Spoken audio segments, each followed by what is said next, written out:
प्रसार भारती अभिलेखागार की प्रस्तुति सदाबहार सुनहरे दौर का अनमोल खजाना।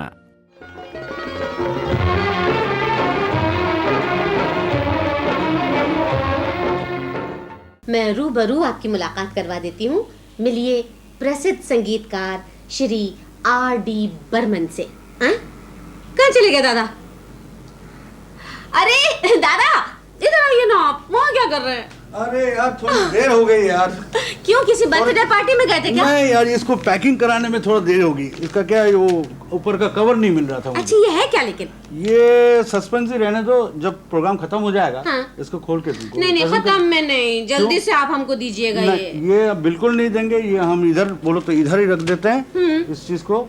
और तुमको अगर सवाल पूछना है तो पूछो। 20 साल के बाद हम लोग मिले हैं। बस तो हम बहुत ढेर सारे सवाल पूछेंगे आपसे। जरूर। सबसे पहले तो आप हमें ये बताइए कि आप एज एक्टर फिल्मों में पहले आए या एज संगीतकार? नहीं, एज संगीतकार तो जरूर आया, एज एक्टर तो नहीं आया। एक्टिंग में क्या हुआ, ये जो तुमने बताया, उस टाइम में मैं और महमूद दोनों बहुत दोस्त थे, जिगरी दोस्त जिसको कहते हैं, और आज भी है। वो आजकल घोड़े के ऊपर बैठ के कुछ कर रहा है बेंगलोर में, और हम यहाँ पे म्यूजिक डायरेक्शन दे रहे हैं। लेकिन उस वक्त की बात कर रहा हूँ। एक दिन क्या हुआ है, एक दिन बड़ा मजे की किस्सा है। हाँ। एक दिन मुझे उसने बुलाया, बोला कि अब हमारा शूटिंग चालू हुआ है भूत बंगले की, तुम आके देखो कैसा क्या होता है ना होता है। तो मैं गया वहाँ पे, और बोला कि ये ड्रेस की जगह पे तुमको ये ड्रेस तुमको एक दिया जा रहा है, आप पहनिए, it's a present for you. तो हमने वो एक ड्रेस पहना, उसका स्ट्राइप शर्ट का एक वो ड्रेस था। अच्छा। वो पहना, तो पहन के हम उनके मेकअप रूम में गए। बोला कि चलो फर्स्ट क्लास, हमको एक कुर्ते मिल गए फर्स्ट क्लास। बैठे हुए थे हम लोग, गपशप मार रहे थे। पीछे से उसका भाई जो है ना उस्मान, वो आके एक बाल्टी मेरे ऊपर डाल दिया पानी। ओहो। जैसे डाल दिया तो मैं गुस्सा हो गया। अब मैंने कहा अब तो कुछ नहीं हो सकता, अब आपको खड़ा होना पड़ेगा, क्योंकि वहाँ पे बारिश हो रही है। कहाँ पे? सेट में। अच्छा। वहाँ पे एक शॉट आपको देने पड़ेगा। अब मैं वो एक शॉट दिया, देने के बाद सब लोगों ने मिलकर तालियां बजाई। हमने क्या हुआ, उन्होंने कहा कि अभी तो तुम फंस गए। उन्होंने कैसे? कंटिन्यूटी में आ गए, इतना पैसा लग गया, अब ये रोल तुम करने पड़ेगा। ऐसे ही मजाक करते थे हम लोग। ऐसा करते करते वो पिक्चर में हमने काम किया, बस that's all. As music director आपकी पहली फिल्म छोटे नवाब थी, लेकिन लाइमलाइट में तो आप तीसरी मंजिल से आए ना? एक दिन क्या हुआ, मिस्टर नासिर हुसैन जी का नाम है जी, उन्होंने मुझे खबर दी, कहने का आप आइए, मुझे सुनाइए, आपके पास कोई अगर स्टॉक वॉक हो तो। उस जमाने बहुत हम लोग स्टॉक रखा करते थे, और गाने वाने खूब, मतलब जैसा स्टॉक होता है उसके बारे में बाद में कहता हूँ। तो मैं गया, जाके उनको सुनाया हमारे पास जो जो गाना था, किसी के लिखे हुए नहीं थे, ऐसे ट्यून सुनाया, ऐसा कुछ किया, तो उनको बहुत पसंद आया। उसके बाद क्या हुआ कि उनके उस वक्त क्या था, उनके जो हीरो था वो देवानंद साहब थे। अच्छा जी। तीसरी मंजिल में पहले शम्मी कपूर नहीं थे? नहीं, तो देव साहब ने कुछ गड़बड़ हुआ, वो पिक्चर उन्होंने किया नहीं। उसके बाद पता लगा कि शम्मी कपूर हीरो हो गया। अब शम्मी कपूर हीरो हो गया तो शम्मी कपूर का तो पूरा किंग था ना वो आदमी। और उनका ग्रुप था, शंकर जी थे, जयकिशन जी थे, सब थे। तो मैंने समझा कि मेरा तो पत्ता कट गया। तो इन शॉर्ट बोलता हूँ, एक मजेदार किस्सा बोलता हूँ। वो नासिर साहब ने कहा कि देखो भैया, ये तुम्हारा एक टेस्ट है, तुम्हारा एक तुमको टेस्ट ही समझ लो, इम्तिहान जिसको कहते हैं। हमने कैसे है ना, आपको जो जो गाना है वो आपको शम्मी कपूर को सुनाना पड़ेगा। तो शम्मी कपूर जी आए हमारे म्यूजिक सिटिंग में। वो तो एट दैट टाइम कमाल आदमी थे, एकदम डायनामिक आदमी थे। आए, बोले पंजाब सुनाओ कुछ, इस उनका एक तेवर था। तो हमने पहली एक फोक ट्यून सुनाया, वो नेपाली गाना था। एकांचा मातरिना जुल्पानी होइनु तारा, इतना सुनाया। तो सेकंड लाइन से शम्मी कपूर गाना शुरू कर दिया। अरे वाह। कहा कि आगे चलिए, आगे सुनाइए। तुम्हें तो छुट्टी हो गई, पहले ही गाना सुना रहा हूँ। उनको याद है कितना, मतलब I mean he was very well read, मतलब सब चीज नॉलेजेबल आदमी। तो मैं फिर दूसरा गाना सुनाया, फिर तीसरा गाना सुनाया। तो ऐसा करते करते जैसा सोना रे सोना गाना वो सुनाया, फिर आजा मैं हूँ प्यार तेरा सुनाया, वो हसीना जुल्फों वाले सुनाया। और वो 4-5 ट्यून सुनने के बाद उन्होंने कह दिया कि बस पंचम, यू हैव प्लीज्ड मी। आज ये इस वक्त अभी इस पिक्चर का एक नया गाना बना था। तो फिर हमने नया गाना बनाया, और उस दिन से नासिर साहब के साथ मेरा बहुत अच्छा हो गया। आज तक उनके जितने पिक्चर है उन्होंने बनाई, हमने उनकी, यानी वो जब भी पिक्चर बनाते हैं आपको कहते हैं आजा आजा आजा। करेक्ट। आजा आजा मैं हूँ प्यार तेरा, अल्लाह अल्लाह इनकार तेरा, ओ आजा आजा आजा आजा आजा आजा आजा। दादा जब कोई प्रोड्यूसर आता है अपनी रिक्वायरमेंट बताता है तो ही आप धुनें बनाते हैं, या खाली समय में अलग अलग मूड की अलग अलग तर्जें बना के रखते हैं और वक्त ज़रूरत अपने जखीरे में से निकाल के उसे दे देते हैं? अरे बाप रे, इतना उर्दू बोल रहे हो मेरे को समझ में नहीं आ रहा। अच्छा ठीक है, इस बात से मुझे एक किस्सा याद आ गया। जो आम पब्लिक को ये सब चीज़ें मालूम ही नहीं, बड़ा इंटरेस्टिंग है। एक तो हम लोग करते हैं कि आप अगर सीटिंग वगैरह नहीं है और रिकॉर्डिंग नहीं है तो हम लोग म्यूज़िक कंपोज करते हैं, मतलब गाना कंपोज करते हैं। अपने जहन में हम लोग सोच लेते हैं कि ऐसा कोई सिचुएशन हो तो उस सिचुएशन में कैसा गाना होना चाहिए। अच्छा। जो पिछले पिक्चर के कोई मिसाल ले लेते हैं हम लोग, कोई गाने का मिसाल भी ले लेते हैं कि इस टाइप के गाना होना चाहिए। उसके लिए मुझे एक गड़बड़ है यार, ये बाजा वाजे का ज़रूरत है। तो बाजा तो होगा, मेरा असिस्टेंट है, उसको बुलाऊं? अरे बिल्कुल। अरे भरत जरा बाजा और वो लेके आना। एक सेकंड, इधर इसको खोले आप। नहीं अभी नहीं, इसको इधर रखो। हाँ। इसको इधर रखो, बाजा लेके आओ। तबस्सुम ये मेरा बहुत प्यारा दोस्त है, जिगरी दोस्त, और सब कुछ संभालता है। भरत भैया। अरे वाह। भरत भैया है। ये आपके भी भैया है या मेरे ही हैं? नहीं, सबके भैया है। अच्छा। हाँ तो आप कुछ बता रहे थे। हाँ ये बता रहा था। हाँ एक किस्सा याद है। तो एक दिन रोशन जी घर पे आए, पिताजी के घर पे, और पिताजी के साथ गुफ्तगू करते रहे, क्या संगीत बना रहे हैं, क्या हो रहा है ना हो रहा है। दोनों बहुत मगन थे। तो पिताजी ने बहुत तारीफ कर दी, भाई तुम्हारी ये पिक्चर देखी, ममता बहुत अच्छा गाना बनाया। ये तो उन्होंने कहा दादा आपको शायद मालूम नहीं एक बात, ये सीक्रेट है कि हम कैसे गाने बनाते हैं। तो देखिए देखो ये सीखने वाली बात है। ये सब छोटी छोटी चीज़ें हैं जो आम पब्लिक को मालूम नहीं, वही मैं बता रहा हूँ। तो उन्होंने गाना किया था, रहे ना रहे हम महका करेंगे, ममता का गाना था। तो मुझे याद नहीं था, मैं लिख के लाया। तो उन्होंने क्या बताया, देखो एक उन्होंने कहा कि आपके एक पुराना गाना है उसमें से हमने मीटर ली। अच्छा। मीटर मतलब छंद, जो भी गाने का बोल और छंद होता है ना, वो मीटर कहते हैं। जैसा डा डा डा डा डा डा डा डा डा डा, एक मीटर बना, जैसा समझ गया ना। हाँ। तो एक गाना उन्होंने गा के सुनाया। क्यों रोशन जी ने, ठंडी हवाएं लहरा के आए, रुत है जवां उनको यहाँ कैसे बुलाए। तो बोले कि दादा आपका ये इतना प्यारा गाना था, इसको देखिए हमने बना लिया। बरमंदा का गाने पे रोशन जी ने बनाया। अच्छा। तो अभी उनका बोल अगर पिताजी के गाने में गाया जाए तो कैसा होगा? रहे ना रहे हम महका करेंगे, बन के कली बन के सबा बागे वफा। ऐसा अभी उनका ट्यून लो। रहे ना रहे हम महका करेंगे, बन के कली बन के सबा बागे वफा में। ये अंतरा उन्होंने चेंज कर दी। हाँ उसके बाद क्या हुआ तो बस ये सब क्या स्कूलिंग है। इससे मुझे भी ऐसा फील हुआ कि मुझे भी ऐसा कुछ करना चाहिए। तब से हमने क्या किया, जैसा शंकर जी का कोई गाना हिट गाना हो, एस.डी. बर्मन का हो, मदन जी का हो, ऐसा सलील चौधरी का हो, ये सब गाने के जो मीटर होता है ना, उसमें से हम लोग कुछ गाने बनाने की कोशिश करते हैं। अच्छा। जैसे मिसाल के तौर पे यही गाना ठंडी हवाएं, हाँ यही चल रहा है ना। देखो ठंडी हवाएं का रोशन जी ने बना दिया, रहे ना रहे हम। हाँ अब मैं दूसरा बोल से गाता हूँ, देखो। अच्छा। अब बोलो कौन सा गाना? सागर किनारे दिल ये पुकारे, तू जो नहीं तो मेरा कोई नहीं है, रहे ना रहे हम। देखा? अरे वाह वाह वाह। अब वो सागर किनारे कहाँ ट्यून देखो, वो ट्यून सेम छंद सेम है, सब कुछ वही है, लेकिन इस तरीके से हम लोग नए नए गाने बनाने की कोशिश करते हैं। ये जो है ना, ये आम पब्लिक को मालूम नहीं, लेकिन आज बहुत एंजॉय कर रही होगी हमारी और ये मैं जनता से पूछ रहा हूँ कि आपको अगर कोई गाना ऐसा मिले वो हमको लिख के बताइएगा। अच्छा। कि कोई गाना पकड़ा जाए तो। बिल्कुल।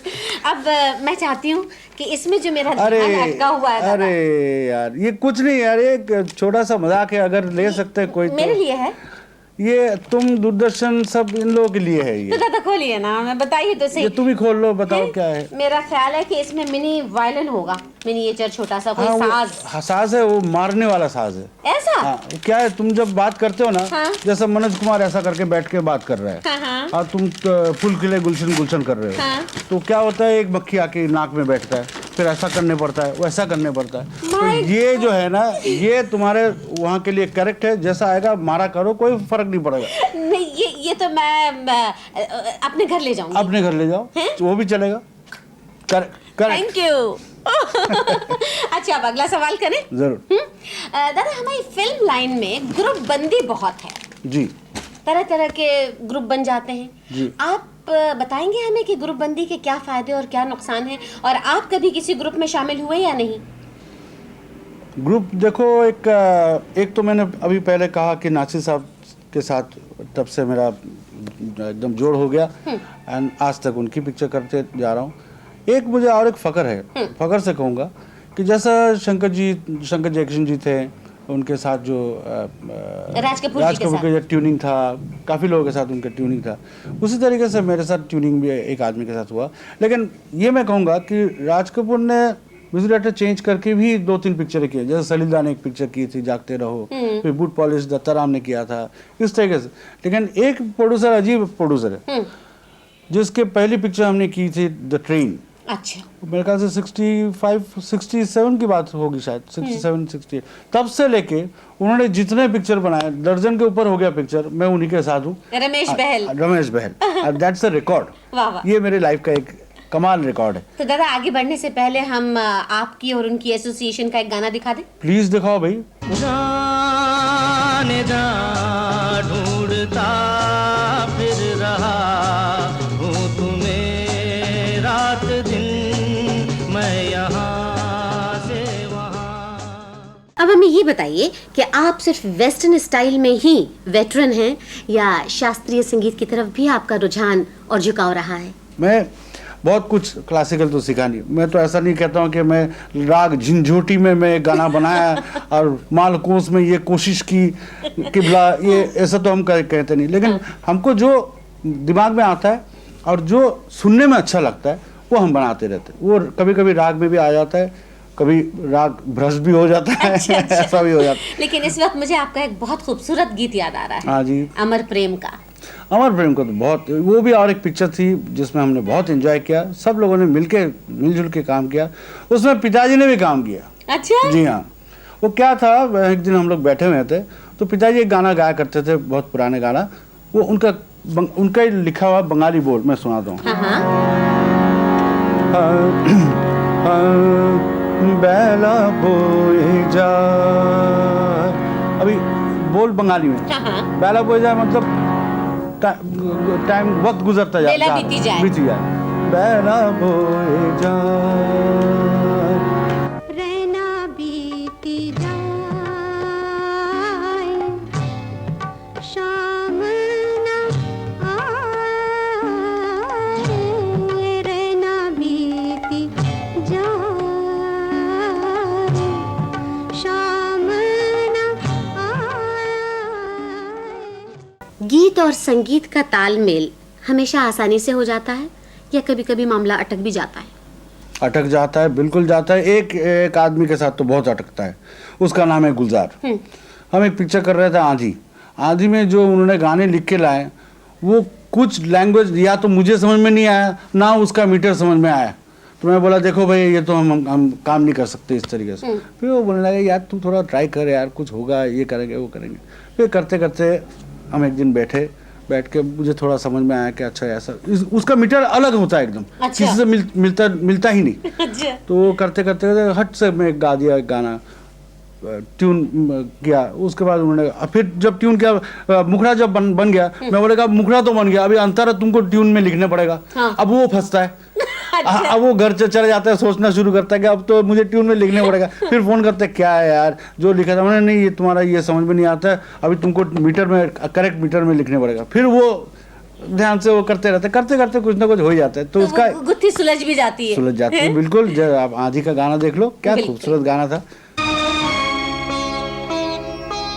तेरे बिना जिंदगी से कोई शिकवा तो नहीं, शिकवा नहीं, शिकवा नहीं, शिकवा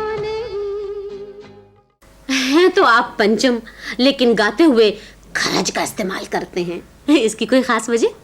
एक्चुअली मैं प्रोफेशनल सिंगर तो हूँ नहीं, लेकिन मैं जब भी गाता हूँ कुछ ना कुछ एक स्टाइल बनाने की ट्राई करता हूँ, कुछ एक अलग तरीके की आवाज़ निकले। जैसा महबूबा महबूबा जैसा गाया हमने, फिर हमने अपना देश में गाना गाया था, वो गर्गलिंग वॉइस में गाया था, फिर ट्रेन में भी गाना गाया था। लास्ट मुझे याद है कि गाना जो किया था रफ़ी साहब के साथ में गाया था, वो यम्मा यम्मा यम्मा यम्मा, करेक्ट। यम्मा यम्मा जो गाना किया था, वो जिस दिन रिकॉर्डिंग हो रहा था उस दिन मेरा वॉइस ठीक नहीं था, मतलब गला खराब था। अच्छा। तो रफ़ी साहब ने कहा कि कोई बात नहीं, आज शूटिंग के लिए गा दो, और बाद में हम डब करेंगे, कोई चिंता मत करो। तो शूटिंग के लिए गा दिया, तो शूटिंग हो गया, अमिताभ बच्चन और शशि कपूर के ऊपर पिक्चराइज हो गया, हमने देख भी लिया। जब रिकॉर्ड रिलीज का टाइम आया, बोले कि रफ़ी साहब को कहा कि वो रिकॉर्ड रिलीज हो जाएगा, मैं बेसुरा गाया हूँ, तो प्लीज़ ये कहा। हाँ ज़रूर, एक डेट फिक्स करते। लेकिन कमाल हो गया, it's such A sad thing कि वो गा नहीं पाए, वो इस दुनिया में नहीं रहा, उसके बाद वो गुजर गए। तो वो वैसे का वैसे गाना रह गया।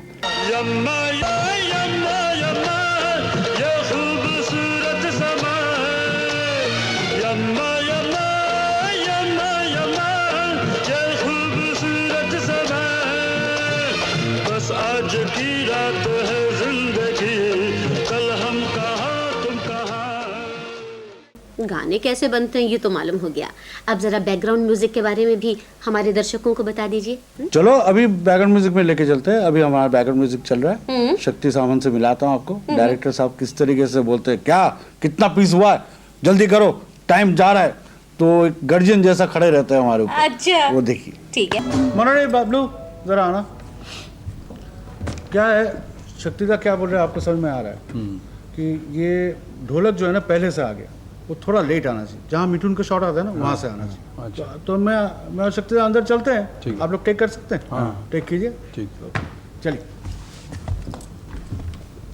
वैसे तो हर औलाद अपने माँ बाप को बहुत प्यारी होती है, लेकिन मैं ये जानना चाहती हूँ कि आप अपने पिताजी की नज़रों में एज संगीतकार क्या थे?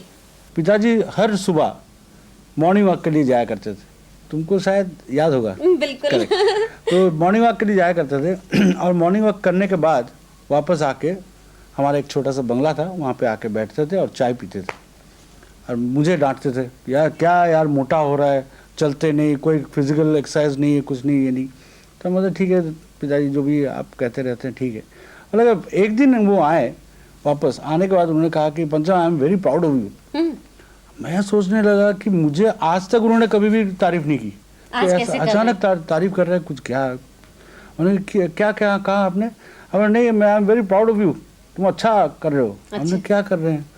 हमने देखो भैया एक कमाल किस्सा हुआ है, हर रोज़ मैं सुबह जाता हूँ वो एक जुहू में चलने के लिए, वहाँ पे कुछ लोग भी टहलते रहते हैं, कुछ बच्चे भी टहलते रहते हैं, कुछ लड़कियाँ टहलती रहती है, एंड कुछ लोग मुझे कहते रहते हैं कि देखो एस डी बर्मन जा रहा है। तो मैं मन में सोचता हूँ मेरा फ़ैन है ये है। लेकिन आज कमाल हो गया, हमने क्या, हमने आज बोलने लगा ये देखो आर डी बर्मन का बाप जा रहा है। तो he was very proud of me. वो मोमेंट मेरे लाइफ का एक कमाल का मोमेंट है। और अब मैं आपका शुक्रिया अदा कर दूं, बहुत बहुत शुक्रिया। शुक्रिया? अरे 2 बार शुक्रिया किस बात की? एक तो प्रोग्राम के लिए, हाँ। और दूसरा इसके लिए। ओह ये अच्छा।